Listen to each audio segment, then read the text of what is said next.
Bismillahirrahmanirrahim. Assalamualaikum warahmatullahi wabarakatuh. Perkenalkan, nama saya Muhammad Zakwan. Saya dari Prodi Ilmu Komunikasi dengan nomor induk pokok 240104000217. Di sini saya akan menjelaskan tentang teori-teori ilmu komunikasi.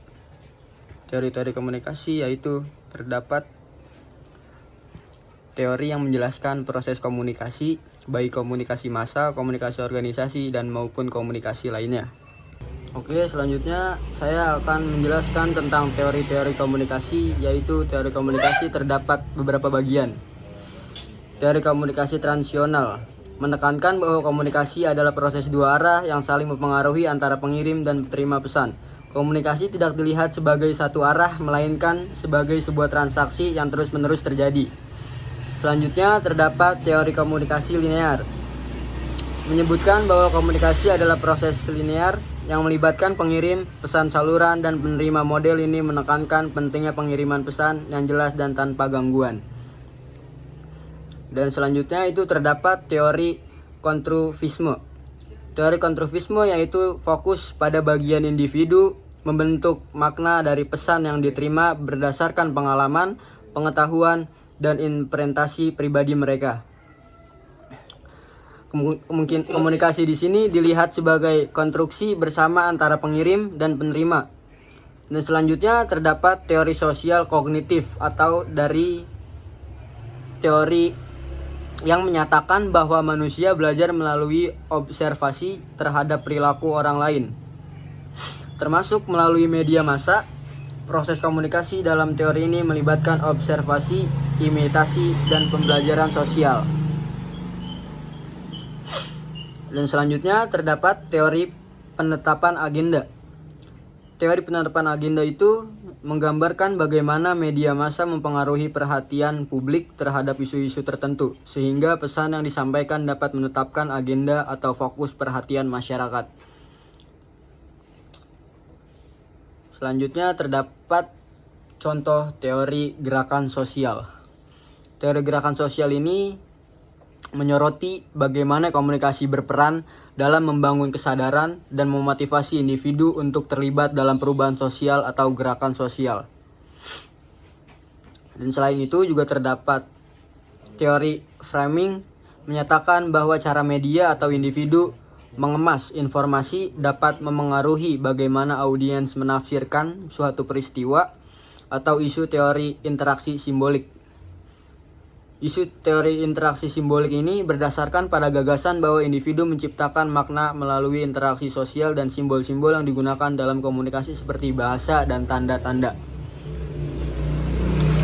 Selanjutnya, teori komunikasi kritik menggali hubungan antara komunikasi dan kekuasaan dalam masyarakat. Teori ini berfokus pada bagaimana komunikasi digunakan untuk mempertahankan atau merubah struktur sosial dan kekuasaan yang ada.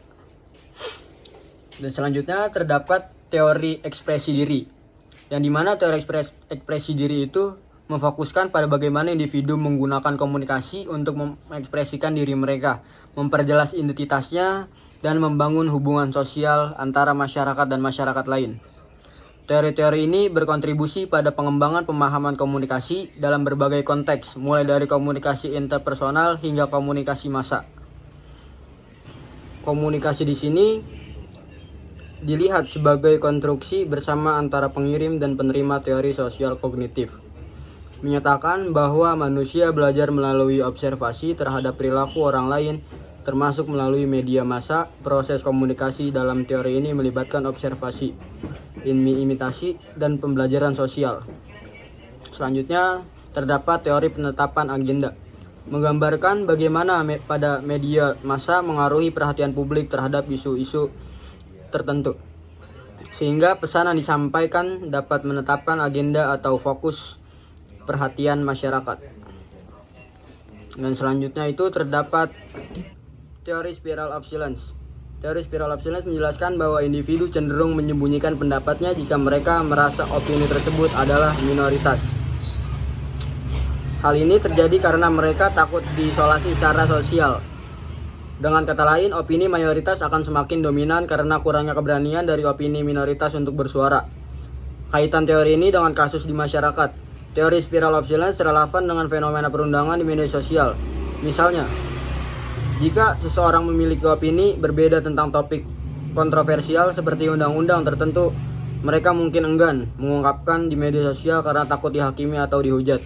Akibatnya, opini mayoritas semakin terlihat dominan, sementara opini lain tenggelam meskipun mungkin valid. Mungkin sekian dari saya dari penjelasan teori komunikasi. Mohon maaf jika ada salah kata. Wabillahi taufik wal hidayah. Wassalamualaikum warahmatullahi wabarakatuh.